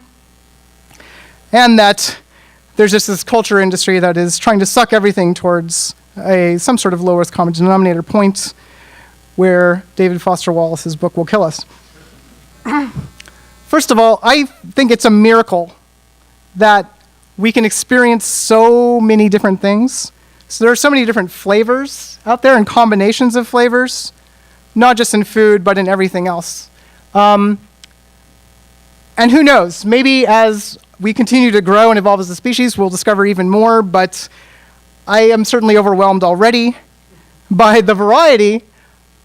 And I think that that's a very strong reason to continue celebrating and seeking out all the possibilities that our palate can actually taste. And looking at it that way, not just doing more things for the sake of having more things, but doing more things because we can actually taste them, right? We find out who we are through tasting.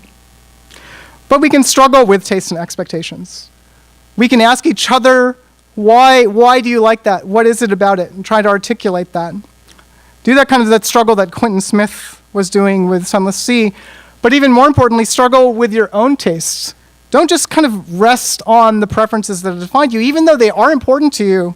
They're a huge part of your identity as an individual, but it goes on, right? And Frank mentioned at the beginning of this talk when he was introducing me that I'm kind of known for liking weird things, and I didn't come by that automatically, right? This is because there are just a lot of types of games that I'm just very, very bad at and have been bad at. And that's in part because I couldn't really get into them, and I had to force myself to get into games, for instance, that involve a lot of grinding, to try and understand, okay, what is it that makes those games tick? What is it that makes free-to-play games work? How can I understand them better? In part because that's my creative pursuit, and I found kinds of games that I could make, that I had the opportunity to make, and I wanted to learn about them. But then more recently also, I'm terrible at rigorous, tight strategy games. And I have never been able to play chess or Go. And I'm even terrible at this single-player, very sort of tight strategic roguelike. So I tried to spend a lot of time understanding what made those tick as well for my own projects. And I think, I get it a little bit more, and that might be enough. And there's always a little bit more to learn rather than just defending your own existing boundaries. There is naturally a gravity towards the center of the galaxy, and we should resist at least making that totally naturalized common sense that nobody questions, right? That this concept of, we know more about games these days. We didn't used to see or hear playtesters saying things like, look, everybody knows that gamers don't like to repeat things, right? That happens more now, at least in my own experience, than it used to. And I think as we actually learn and talk more about games, there's increased risk of certain ideas about them stratifying.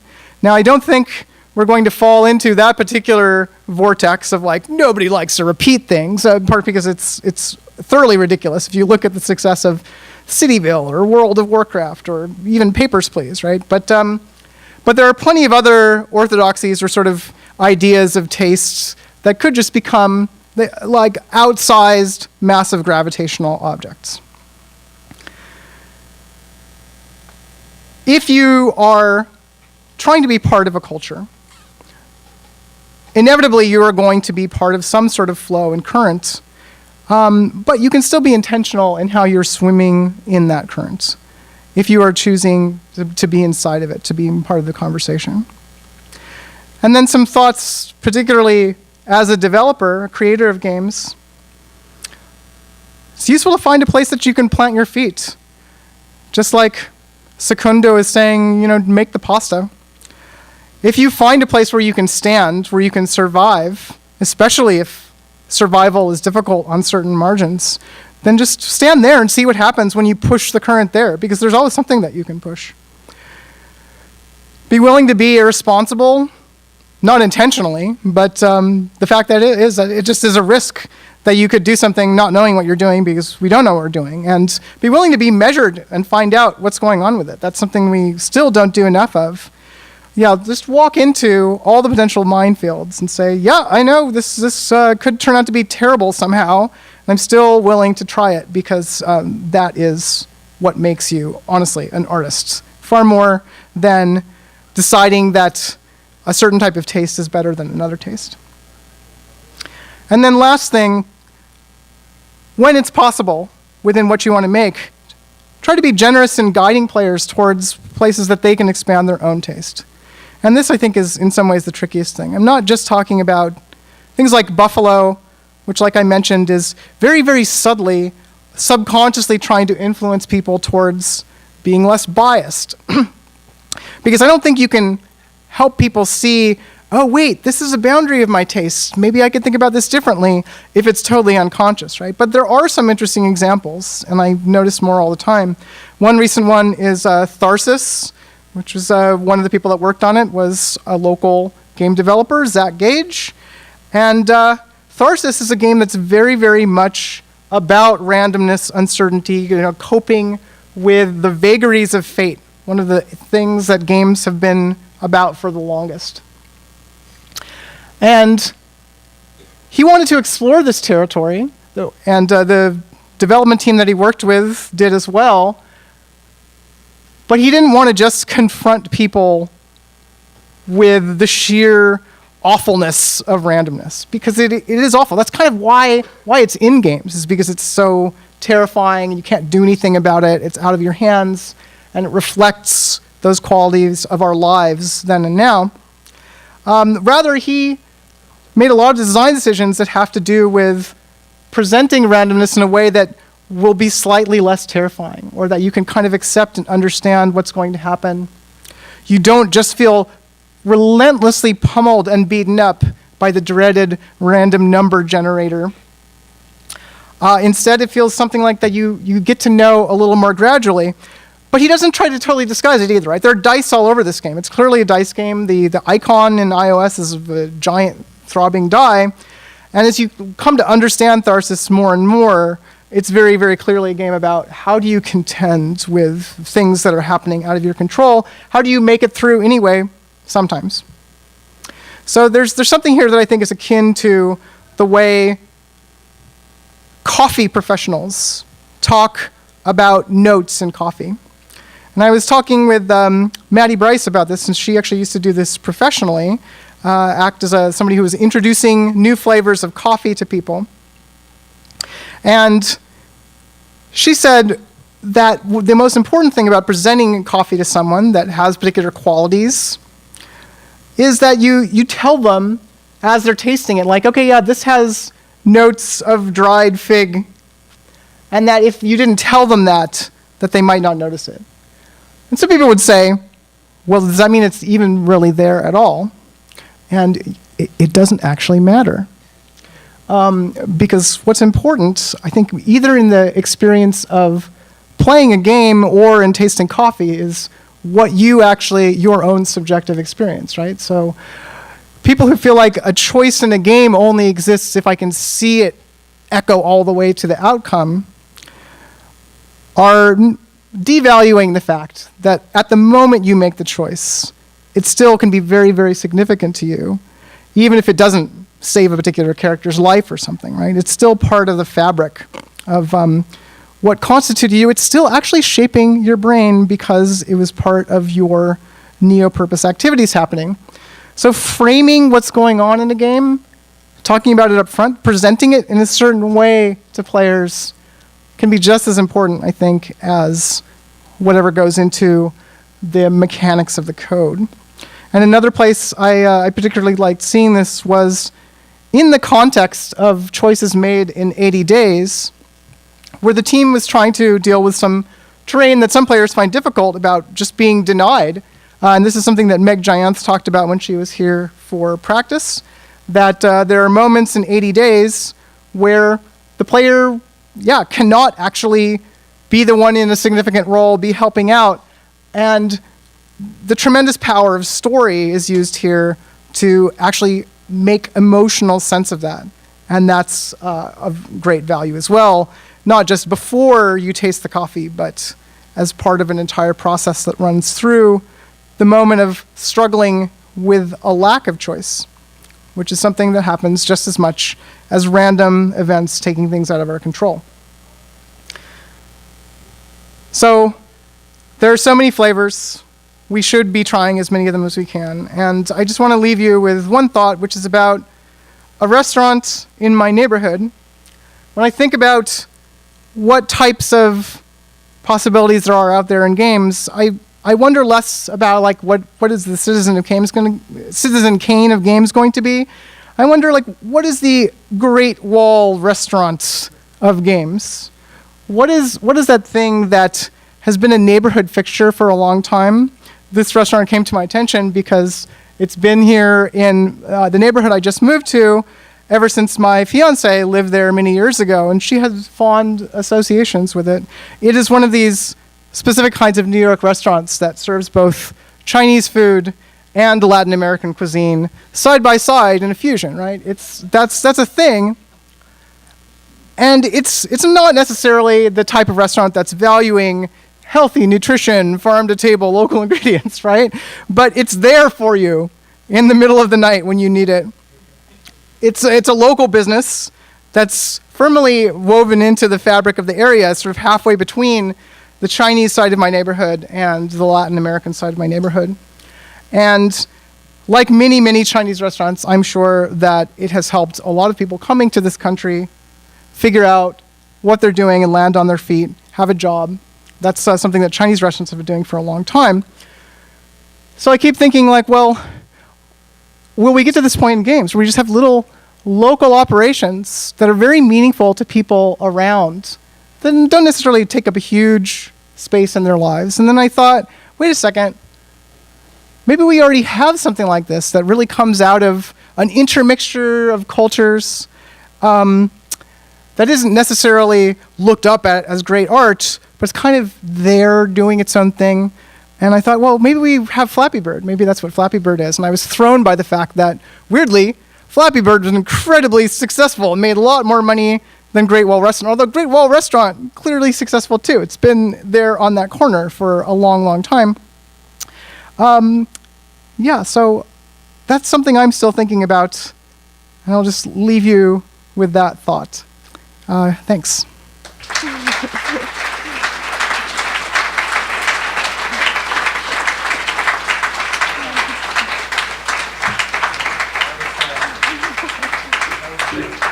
I just want to, so I think we have time for a couple of questions from the audience, and then, so I want to get to that quickly.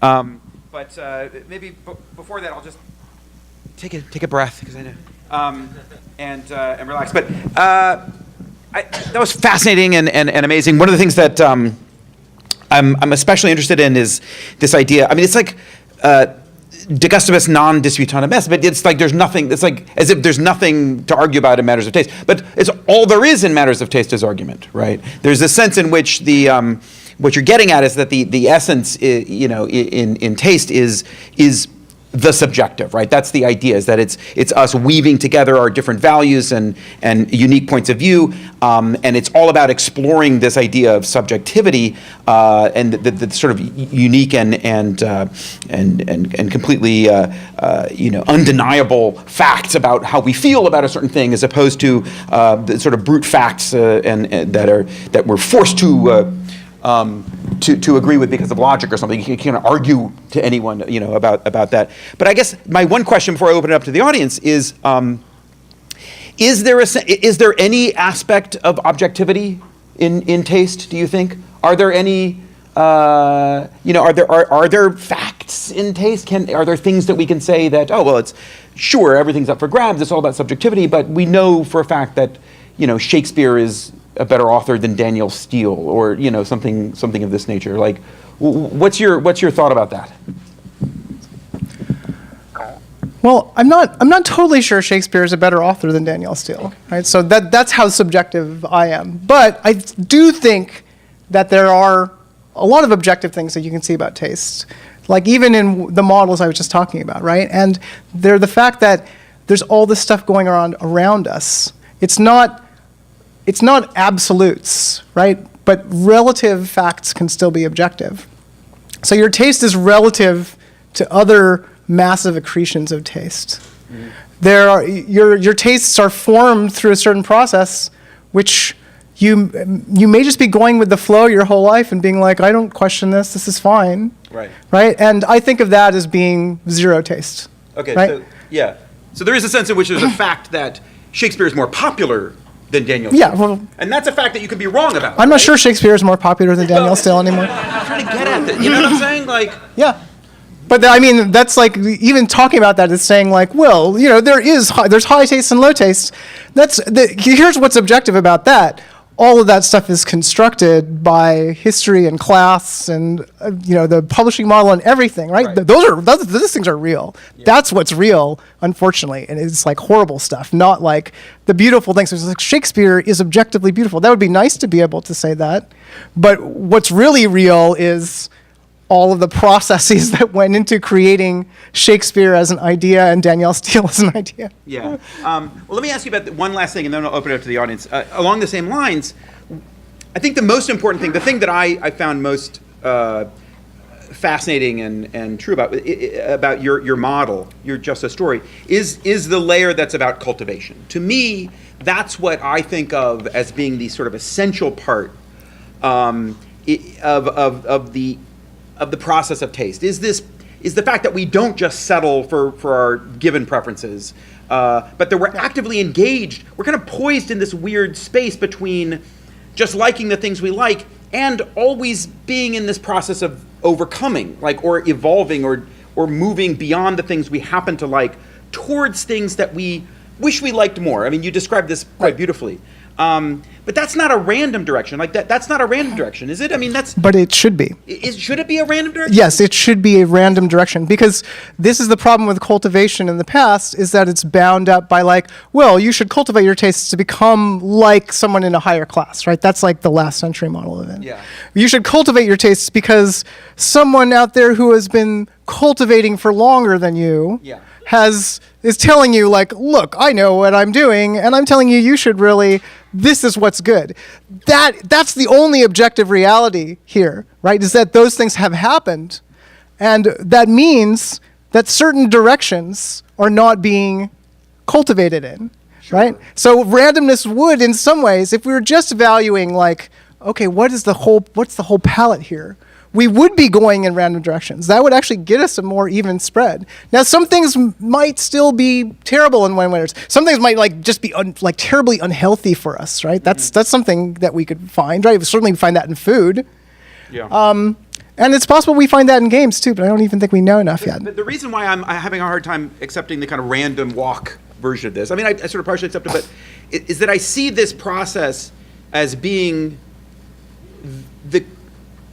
the thing that's quite striking about it is that it's like an analog for morality, right? In a sense, morality, like taste, is this thing where we have our given values. We're just the things that our preferences, our values, right?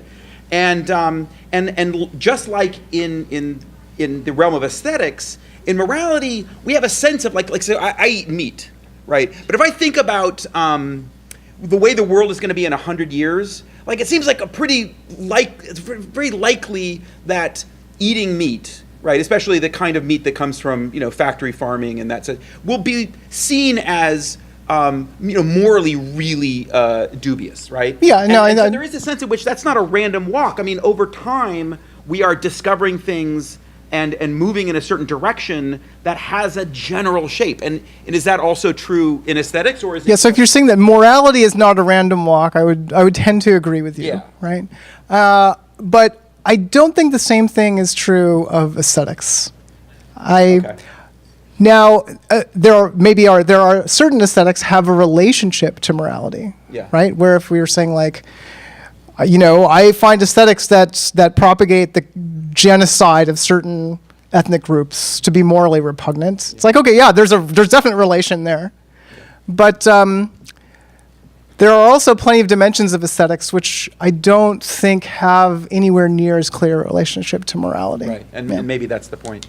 All right, well, I think we have time for just a couple of questions. Why don't we, Clara? Yes. So one of the things that worries me about taste in games is that we don't have as much revisiting of games. We're kind of in the moment. Things that have happened in other media, Hitchcock used to be a blockbuster director, but then French criticism was no, he means all these things. The French also recovered from people like Poe, for example. But in games, I think that the things that might not consider good or good taste might be sidelined, and there's now a lot of archiving, for example. We don't do a lot of retrospective on that. So is there, I don't know, do you think that we need to do a bit more of that, history of games, revisiting bad games, or revisiting older things? Yeah, it's part of our problem that we just don't have enough memory. So we have no culture. There's really no culture. When we talk about games culture, there's a reason that sort of has an odious tang to it these days, and it's not just about like the last couple of years. It's the fact that we kind of are just operating in an absence of culture. And what happens in the absence of culture is that it's all just about like what was financially successful, what the most people play, and you're like, oh yeah, I remember that, right? So it's all just nostalgia. And I think that to me is clearly bad because it's towards zero taste. It's towards that sort of a particular kind of black hole that's only determined by market success, which in turn is only determined by like, okay, where's the most profitable place to spread the net and catch the most people. So yeah, I think that means that by that very nature, we have missed a lot of stuff and we are forgetting a lot of stuff. And also, yeah, because of technology and other reasons that you know. So yeah, I'm in that way, I'm very glad that we don't have a super long history, right? It's actually, we could go back and look at quite a bit of it again, but it's also always going to be different. We can't escape the fact that these currents are constantly flowing around us. And 10 years from now, something that we consider, oh, this is a really lost gem classic, we might have a totally different interpretation of it because we're learning too many things too quickly. One or two more? Yes. I have a question about expertise. It seems when you're talking about cultivating tastes, you're talking about a consumer still, from the consumer's point of view, or someone who has the taste or likes the thing. But what about somebody who produces the thing or gains expertise in making the thing? The question is because, like, for example, when you say, my area of training is music composition, and so when people tell me, oh, I like everything but country, as you said before, or I like everything but metal, or I like metal only, or whatever, the first thing that I tell them, first thing I feel is that there's a have your cake and eat it too quality to it, because all of these kinds of music have one thing in common, and they all come from the Western tonal 12-note system that was established in the Baroque period. So by that science that was developed about what are pleasing intervals and not pleasing intervals, tension, release, dissonance, consonance, etc., I tell them there's finely written metal and poorly written metal, and there's finely written country and poorly written country. As someone who has expertise in that field of musical composition, my taste barometer doesn't seem to apply. So I guess the way this would apply to games is game makers, game artists, game designers, whatever, like does all this stuff, these categories apply to expertise as well as taste? So I think what you're talking about, at least in my half-baked model, is things that we understand as being innately pleasing, right? That they have almost objective scientific qualities. It's the things I was sort of categorizing as the gut, right? The science of taste. We know that these chemical components go well together. But it turns out that's not always true if you are, like actually you're kind of pointing out, you are coming from a cuisine where that values contrast rather than consonance, right? So I think the interesting thing about what you're saying is that, yes, as we gain an expertise in making something, we have to acquire some kind of model for how we are going to try to make something good, right? And in my experience, and maybe this is more true of games because of the way we're fumbling through an earlier stage in some ways of creating craft than music is, which I can't speak to as much. The more you understand and have ideas that allow you to try and pursue something good about games, the more it damages your ability to taste stuff. And that might, another way of thinking about that would say, like, well, you can't listen to music with an untrained ear anymore, right? I'm a drummer, I can't listen to drum beats and songs in the same way that I could before I became a drummer. Right? I don't have access to that kind of experience. That is both a refinement of taste, but because the way we think about taste maybe inevitably always means cutting off other types of tastes. They're always in opposition to each other. It means we've pruned a lot. We've become a bonsai tree. Maybe a bonsai tree is beautiful, but it's like been pointed in certain directions, and those directions are determined by whatever orthodoxy preceded us. Very nice, very nice. I'm gonna say one more. Let's do one more, and then we're gonna let people go. You gonna take us home? All right, bring us home. Here we go.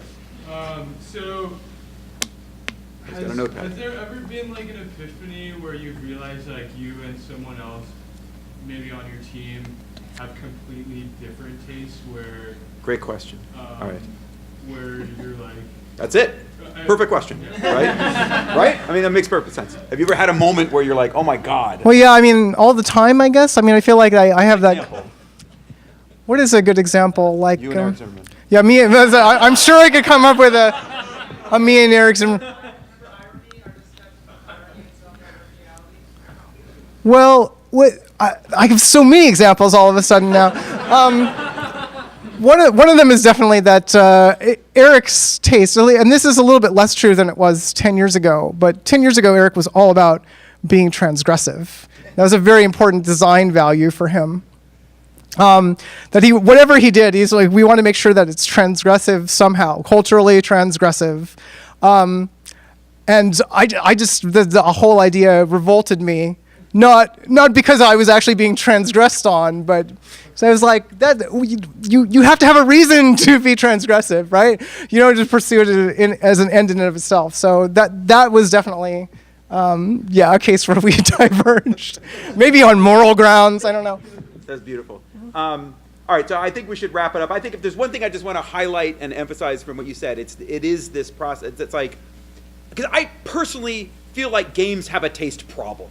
Right? It's not, I don't think it's all just like, oh, it's all well and good. I think that there's a sense in which we are, in particular, challenged by these issues. Yeah, that's what he's trying to figure out. Yeah. And I think that the thing that I would like to sort of emphasize and encourage people to embrace in the way that your model of thinking about this is for us to cling less defensively to our existing preferences, to have a little bit more of this sense of exploration and seeking, like understanding the things we like and enjoying the things we like, even as we seek to constantly be pushing ourselves to overcome, to understand what it is that these other people like, people who we would like to be more like, and imagining a better version of ourselves and thinking about what that person likes to play, and then trying to figure out what those games are, right? That's the thing that I would like to sort of take as inspiration from what you were saying. And with that, I think I will close this out. Thank you so much, Naomi Clark. Brilliant talk. Thank you all. Thank you for coming.